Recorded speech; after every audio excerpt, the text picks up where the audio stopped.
Hi, I'm Sarah Walkowe, and this is my presentation on essentialism. And this is my audience member, Lauren.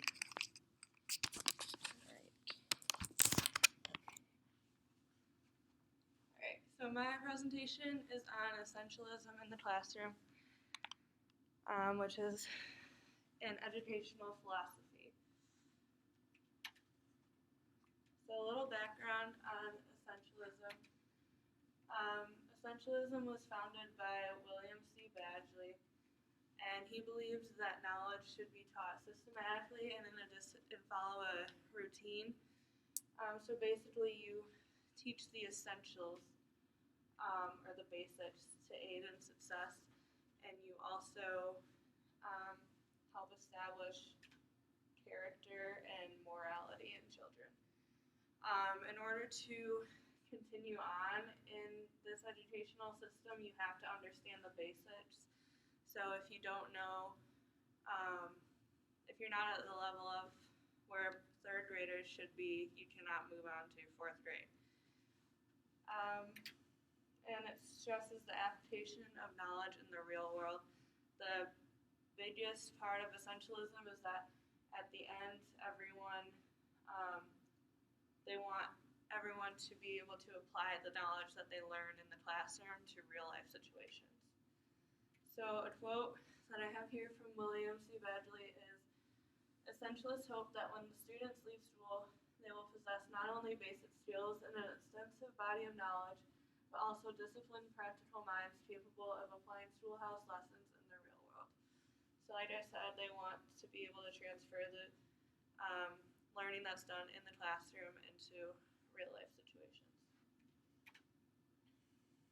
So an essentialist classroom works through teaching the basic core curriculum, which is mathematics, history, science, foreign languages, and English. So creative arts and vocational classes are not taught, and the teacher acts as the center of the classroom. There isn't group work being done. There isn't much student interaction in the classroom, as the teacher is seen as the primary source of knowledge.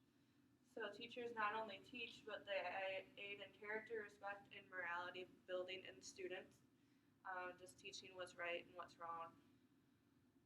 And there are very high standards set for students. A lot of high goals, standardized testing is very common in essentialist classrooms to gauge success, and there's typically only one way of doing things. For example, if you're being taught to multiply, you would have to use the vertical multiplication and not anything like lattice or any new forms.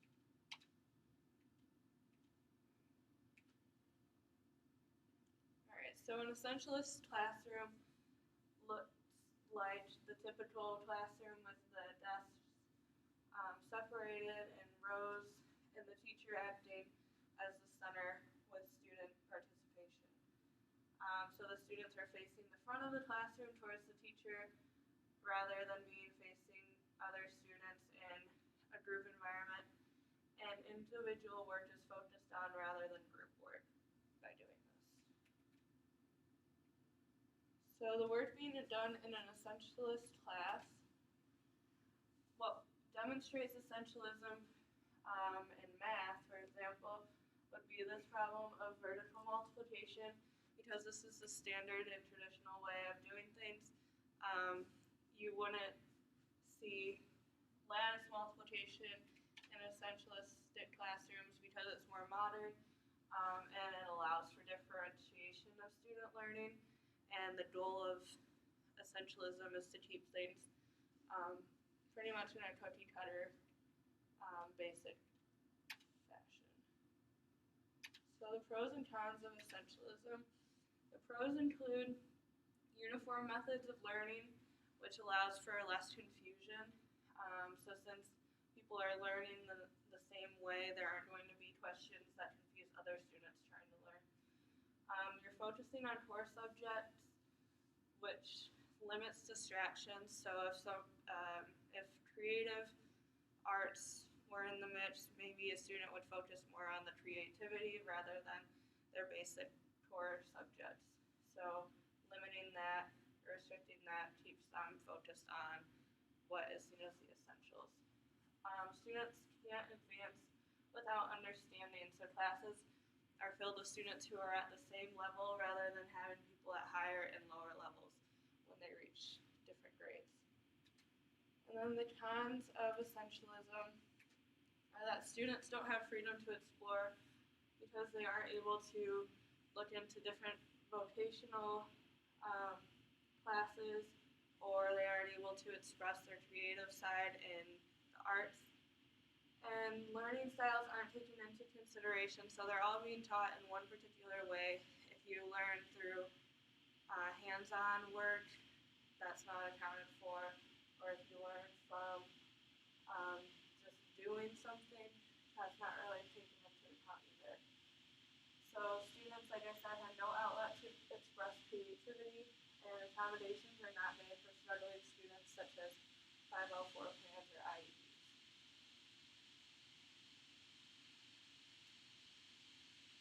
So in conclusion, essentialism serves to teach the basics and what is seen as the essentials to become a functioning member of society after schooling.